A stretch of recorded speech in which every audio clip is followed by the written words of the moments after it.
Bhokar assembly हलके से अशोक चौहान ने 97,000 से जायद की अक्सरियत से बीजेपी को शिकस्त दे दी है, जिस पर पार्टी कारकुनों में जश्न का माहौल बन गया है।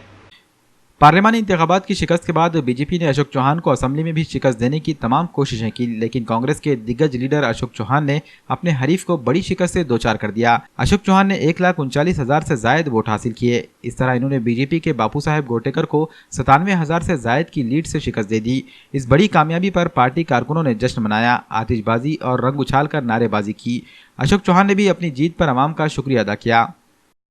एक और इम्पॉर्टेंट फैक्टर है सर, खासकर जो कंस्टिट्यूंसीज हैं जो हैदराबाद महाराष्ट्र के रीजन के हैं, वहाँ पर MIM काफ़ी ज़्यादा वोट हम लोग बॉर्डर एरियाज में हैं। महाराष्ट्र के border, Nanded district of Maharashtra, हम लोग तेलंगाना के बॉर्डर पर हैं।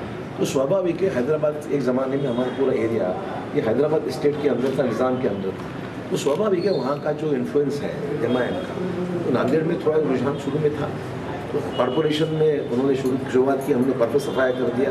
अब ये इलेक्शन में स्पॉइलर का गेम कर रहे हैं, लेबल MIM का है, कुछ लोगों ने जाकर वहाँ पता नहीं क्या क्या किया है, उसके वजह से नुकसान तो वो दे रहे हैं। शायद नहीं रहते तो उसका फ़ायदा होता था, पर ये हमेशा इलेक्शन में कुछ लोगों को जानबूझ के खड़ा किया जाता है वोट्स खराब करने के लिए। आपका इशारा बीजेपी की तरफ है? बीजेपी करती है, ये तो बिजनेस ही बीजेपी का है। कांग्रेस के जो अच्छे उम्मीदवारों के खिलाफ लोग खड़ा किया जाता है, वोट्स खराब किए जाते हैं, समाज जात के नाम पर वोट को काटने का प्रयास होता है। तो it is BJP is promoting that.